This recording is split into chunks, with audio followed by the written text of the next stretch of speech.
Is it true that after a Scot, Senator Cruz can burp the alphabet backwards? You don't have to answer that either. The credentials of each of you are impressive. Ms. Dhillon, did you ever have Professor Paul Stephen at Virginia Law School? I did, Senator. I think it was my first year. Yeah.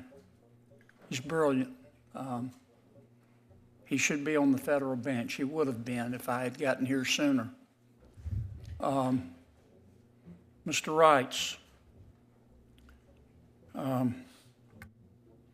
I introduced Senator Cruz to some of his supporters one time. I was asked about him, and I said, no, let me tell you about Senator Cruz. He's brilliant, but so was the Unabomber. You've got to watch him like a hawk. Was that a fair description? You don't have to answer that. Is it true that after a Scot, Senator Cruz can burp the alphabet backwards? You don't have to answer that either. Let me say something serious for a second, and then I'll have one or two questions. You're all adults. You're all officers of the court. So I'm going to give you some advice. I may be wrong, but I doubt it. Don't ever take the position that you're not going to follow the order of a federal court. Ever. Now, you can disagree with it. Within the bounds of legal ethics, you can criticize it. You can appeal it. Or you can resign. For 4 years, I have watched people in this town, not everybody, but many, try to undermine the legitimacy of the federal judiciary. And it triggered each and every time my gag reflex. I've watched them try to pack the Supreme Court.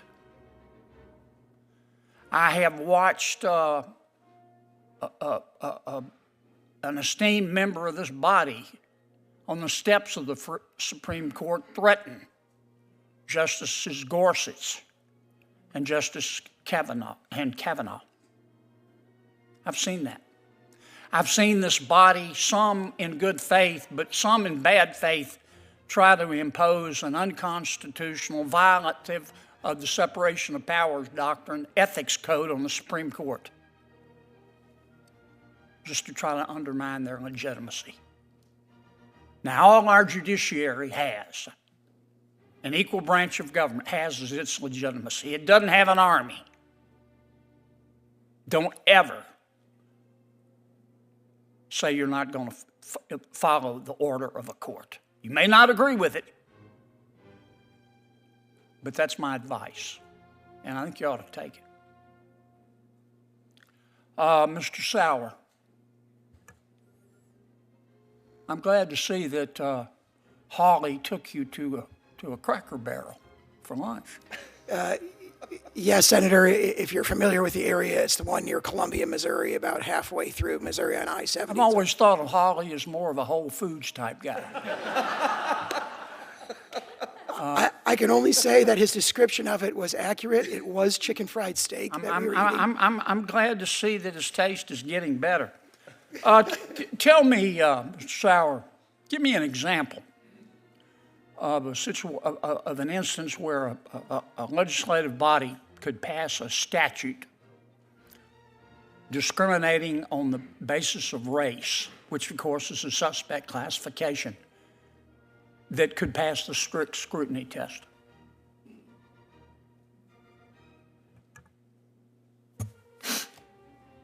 I can't think of a hypothetical as I sit here. However, I am aware that there is a line of cases holding that. I am too, but is there any way that a legislative body can pass legislation classifying people on the basis of race that passes strict scrutiny?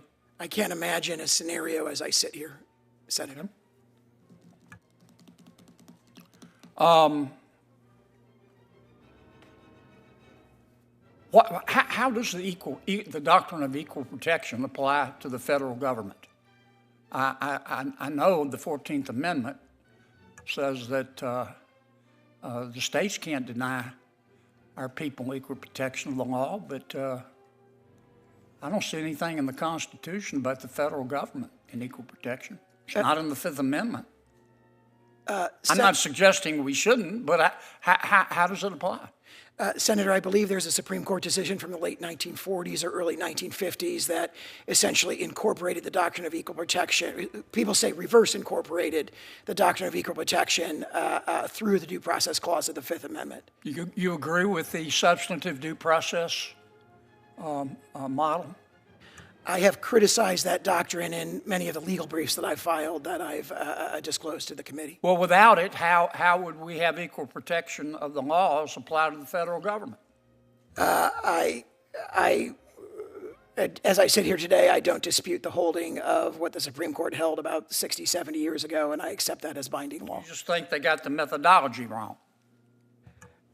Well, you asked about the substantive due process doctrine. The doctrine of reverse incorporation is different than that.